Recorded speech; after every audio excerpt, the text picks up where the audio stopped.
Hello, darlings. I know, it's a little bit late today. And yes, we've got that bugger of a bird tweeting in the background, which I do love dearly, but he's just a little bit irritating, don't you think? And he tweets on and on.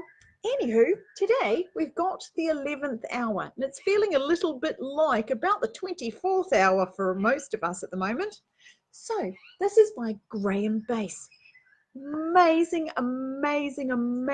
author who creates these stunning books. Some of you will know, and some of you might not. Now you get to see some fantastic books called The 11th Hour. Remember the title page, the spine, which we all need to keep us nice and straight and strong and all held together. Because sometimes we become a little bit apart, don't we? So let's get into the book, The 11th Hour. Yes, I have got my futuristic glasses on because they make my future look super bright. And yes, you'll probably see the twat running around behind me, also known as Tunka. Oh, I might have to take them off because I can't see squat. When Horace turned 11, he decided there should be some kind of celebration for my friends, he said, and me. For though I've been the age of 8 and 9 and 6 and 7, this is the very first time that I've ever been 11. This is the very first time I've been 25. Can't you tell? With that, he set to work and wrote the name of every guest, and then 11 sorts of food that elephants like best. He wrote the invitations next and sent them off that day, and finally 11 games for everyone to play. I may have to take my futuristic glasses off so that I can see. Maybe I should have put my real glasses on because I need to hold it way out here so I can actually see the words. But that's no good to you, is it? Now, Horace was a clever lad. He planned the day with care, ensuring that his party would be quite a grand affair. But only in the kitchen was his genius unfurled, for elephants are verily the best cooks in the world. See, I told you I need to push them out a bit further. I might even have to get my kids to go and get my glasses so that I can read the story and maybe even turn the light on. That would be greatly appreciated, boys. Even though I'm only 25, I do need some glasses. So if you could just pop inside and grab my glasses for me, that would be great. Forward planning, it's called, and I'm not very brilliant at that. How about you? He started off with cheesecake, full of strawberries and cream, then moved on through the pantries for a chocolate supreme. Well, it's pastries. And though it may be said perhaps that Horace made a mess, the feast that he created was fantastic, nothing less. Would you let an elephant in your kitchen? Not sure I would, though I do let my children in there. They're great little cooks. Good role models, I'm sure. 'Twas early in the morning when the party guests arrived, and each was wearing fancy dress, most artfully contrived. The pig came as an admiral, the zebra as a punk, the rhino was an astronaut, his spacesuit made of junk. The swan arrived as princess pure, a most enchanting sight, bejeweled with rows of precious stones and dressed in purest white. And with her came an Indian with arrows, spear and bow, a handsome Bengal tiger who no one seemed to know. The mouse came as a musketeer, his head and hat held high, a swagger in his footsteps and a twinkle in his eye. The cat was Cleopatra, Queen of Egypt and the Nile, and masquerading as a judge was Sam the crocodile. And then there was a pair of twins two sisters, both giraffes, who turned up dressed as angels and received a round of laughs. Their halves shone through their heads. Sorry, can't see. I did ask the kids for the glasses, but as usual, they haven't turned up. Their halos shone upon their heads, two shiny golden rings, and from their nylon tutus sprouted painted cardboard wings.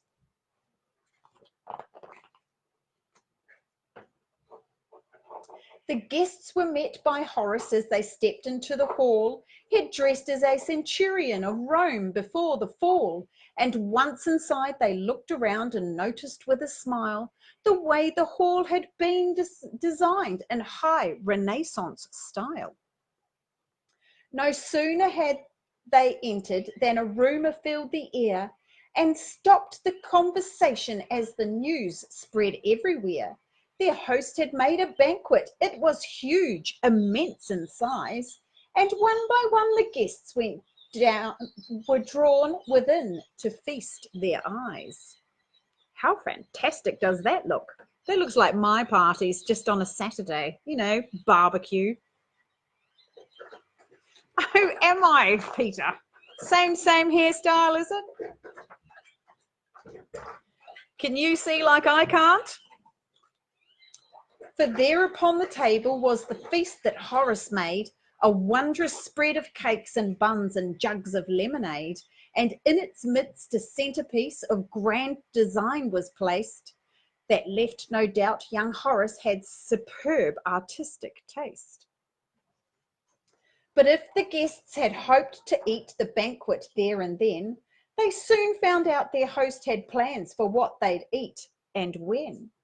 For Horace told them firmly not a crumb would they devour until the time that he had said, the 11th hour.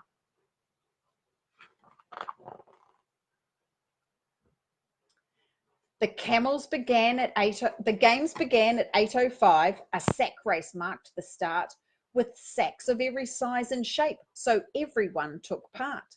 They set off at a cracking pace, with Eric to the fore, but close behind the others hopped on Trotter, Hoof and Paw. Sounds like when all my mates and I get together and get a little bit on it. They raced across the croquet lawn, then up towards the house. But as they reached the halfway point, the pig tripped on the mouse. He landed with a heavy thud and several others fell. But Kilroy kept his balance and went on to win as well. How beautiful are those pictures? I hope you can see them properly.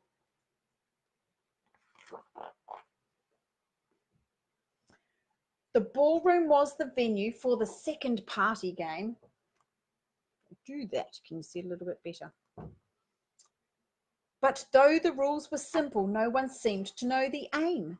They charged around a ring of chairs beneath the chandeliers, while Sam played Mozart's magic flute and British grenadiers. And one by one the chairs became just piles of splintered wood. The guests were all agreed that this new game was jolly good. Then as the final chair collapsed, they stopped and checked the score, and since no one had won at all, they settled on a draw. What do you do at your parties? Do you play games like that? Or do you play other things that might include jelly in a cup or a ping pong ball and a teddy bear? The pig procured a pack of cards and soon a game began. But unbeknownst to all the rest, the Admiral had a plan. For Oliver won every trick, his conquest was complete. A string of luck, or could it be the porker was a cheat? A little later in the day, some guests played snakes and ladders upon a board that squirmed and turned with pythons, apes and adders. The board was set, the race was on, the game had just begun. Then Thomas went and ate the dice. so no one ever won. It's probably not a good idea to eat the dice, is it? Man, I wonder how he would roll them later, do you suppose? Or would he have to be like little children who swallow things and dig around later to find them? Isn't that fun, mummies and daddies? Love that kind of thing, don't you? A cricket match was organised for those who knew the game. The twin giraffes had no idea, but fielded just the same. But Oliver, a boastful pig, had made it understood that when it came to batting, he was really rather good. Show off much? The tiger donned the keeper's gloves and crouched behind the stumps and waited for a chance to show his skill at leaps and jumps. The pig went for a mighty swing, but only clipped the ball. And Maxwell leapt and caught him out. Pride comes before a fall. Don't we all know that? But it is nice that they are playing a jolly good game of cricket, don't you think? The cricket match had finished when the zebra took his cue and challenged Tiny Kilroy to a game of pool or two. But Kilroy's skill was quite immense for somebody so small. Though Eric thought he'd win hooves down, he didn't pot a ball. Typical show-off, isn't it? Tooting their own trumpet and can't blow a tune properly. The other guests enjoyed a lively game of blind man's buff. With Piggy in the middle, you would think he'd had enough. He blundered blindfold round the room and groped and grabbed and gripped, while all the others squealed with joy and dodged and ducked and dipped. Wonder what kind of party that might turn into. A tennis match was underway a little later on, with crocodile and tiger versus elephant and swan. The elephant was shaky. It appeared he'd lost his nerve. The score was 40-30 with crocodile to serve.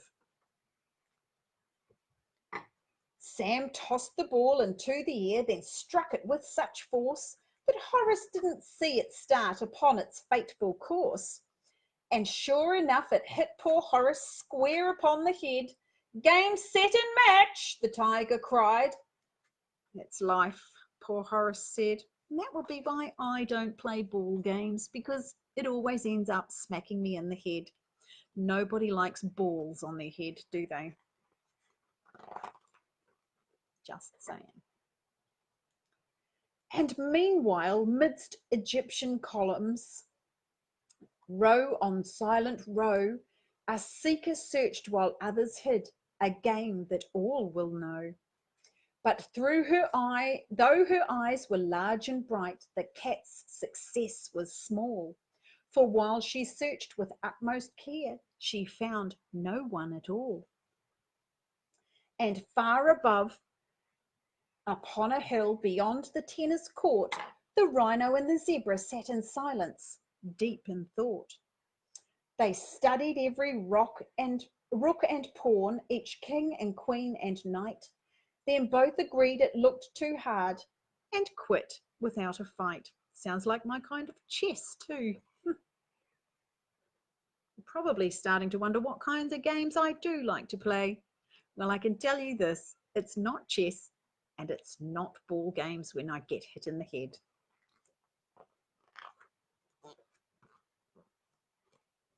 But I am very good at Pictionary. The final game was tug of war, two teams of equal weight, but every mind was on the feast. The time was getting late. Who else is thinking about feasting right now? The rhino slipped, the game was lost, they cared not in the least, for finally the hour had come, 'twas time to eat the feast. My friends, said Horace to his guests, my friends, lend me your ears, for now it is that I, your host, have reached 11 years. But if he planned to make a speech his virtues to espouse, He missed his chance because everyone took off towards the house. I think I would too by that time. I'd be hungry. They raced each other up the stairs, 11 steps in all, then past the marble statues leading to the banquet hall. And there they stopped, nobody spoke. They stood in disbelief, for all the food had disappeared. Aghast they cried, "A thief!" The cakes had turned to scattered crumbs, no cream was to be seen, and nothing now remained where once the chocolate mousse had been. The centerpiece had toppled, not a strawberry was left. But who, they cried, could possibly have managed such a theft? That'd be just a little bit disappointing, wouldn't it? Hello, everybody who's writing comments. The zebra said, "It wasn't I, but by all my stripes, I'd rather die." The tiger said, "It wasn't me. I've far too much integrity." The Cora cried, "It wasn't us. We wouldn't dare cause such a fuss." And Kilroy squeaked, "I'm far too small. One mouse could never eat it all." The swan looked darkly at the pig. "The thief must be someone who's big." But Oliver denied all guilt and said, "Now Thomas, he's well built." The rhino sobbed through sniffs and tears, "I've known our host for years and years, and though my appetite is large, I must deny this dreadful charge." The cat had yet to say a word, with which Eric thought could be inferred as prima facie evidence of feline guilt. Read this offence. But Alexandra lashed her tail. "Your theories are to no avail. We cats do not steal others' food. It's wicked, bad, and very rude." Is that true, though? I don't know that not all cats steal food. The judge was next. "I too deny, although I have no alibi, all blame for this horrendous crime." He waffled on for quite some time. "I'm not the kind of crocodile to fear a tear or force a smile. My countenance is plain to read. My friends, I did not do this deed." Who do you think it might be? The mystery was curious. The guests were at a loss, but Horace had initiative. He showed them who was boss. "The feast is gone. We can't change that, but now it's clear to see that what we need is cheering up. Just leave it all to me." He rushed into the kitchen and was gone for quite a while, then re-emerged with sandwiches, a flourish and a smile. "This lot is not as fancy as the birthday feast," he said, "but 11 times as healthy because it's made with wholemeal bread." Look at that. What a legend of a friend. Made the stuff for all his friends. Super. Then as they sat and ate their lunch, there came one last surprise when Horace asked for everyone to kindly close their eyes. And there it was, the birthday cake. The guests all clapped and cheered. He'd kept it in the kitchen and it hadn't disappeared. And so they picnicked on the lawn until the evening fell, and everyone left satisfied. The day had finished well. But in the end, although the thief was someone they all knew, they never found out who that was that stole the feast. Can you? Do you suppose that you could work it out if you could see the pictures properly?